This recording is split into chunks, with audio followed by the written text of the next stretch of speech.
To move up in the standings, we need to place ahead of Cortland, ideally as close to Geneseo, and as close, if not ahead of Oneonta as possible in the SUNYAC.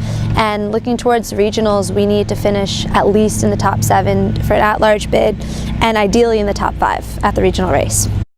This year, all our practices and all the races were really oriented towards the 6K race distance, and intensity and volume of training definitely went up this season, as well as team dynamic and working together. There was more of a emphasis on that in the training. It's awesome because we bring out the best in each other in practice. We each have our weaknesses when it comes to running, we each have our strengths, and at the end of the day, we all push each other in the ways that the other person kind of falls short. And in that sense, training together has been incredible, and I'm so lucky to have them in races. Experience really helps because it's really easy to get caught up in the first 400 meters of the race and dash out with the rabbits in the race. And having the experience to know that you have 6K to race these girls and move up in places throughout the whole race. It's a long race, and not just, destroy the race in the very beginning. It's huge, and seeing people around you and teammates around you going out at the right pace and everything really helps at the end of the day. Leading up, we're starting to drop our mileage, and we're all starting to feel a bit more rested, but intensity is still right there, and practice is still intense, and we're running fast. To go up, and we have to go into the race knowing that we have to stick with those teams if we want to be competitive. We can't sit in the back of the race. We have to be smart in the first mile, but also know that if we want to compete and we want to do something regionally and nationally, we have to be in the mix with those girls. We need to be ahead of those girls.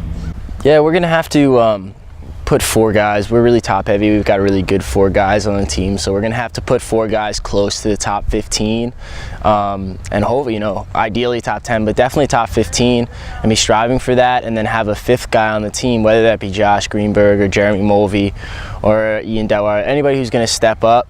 And we need to have somebody there in that 20 to 30 range who's really going to have a pretty good race and come out and run 26 mid-ish. So, well, it's been a completely different season, so it's hard to compare because I think I was kind of burnt out last season. So, but this season has been completely different. I think I came into last season at SUNYACs, and a lot of the guys on the team kind of burnt out, not burnt out as much as just ready to finish and kind of done. Like SUNYACs, we were prepping for SUNYACs rather than prepping for the regional meet, which is really where you need to perform. So it's really nice to feel like I'm just starting to really race. We haven't really maybe put our best out there yet and put all 5 of our guys together. So in these championship races, especially regionals, not even SUNYACs and regionals though, is that the first mile can get kind of crazy, and having experienced runners in there to understand, I think experience is what wins championships, not as much, you don't see a lot of freshmen coming in the top 5 on their teams normally, especially at the end of the year, because it's such a burden to put on a freshman. But yeah, experience is huge when it comes to these meets, working together and understanding that, you can't really win the race in the first mile, and it's a 5-mile race. So, nothing's really changed too much. Mile repeats, we've done mile repeats the last few weeks, but stayed 400s, not too much different. Keeping the mileage pretty high and consistent throughout, and really not dropping too much. So yeah, that's the main. Nothing really changing. If you haven't been on a cross-country team before, it's hard to compare, when you don't really have a team around you, compared to when you do have a team around you. And it's huge. It's amazing to have those guys to push you.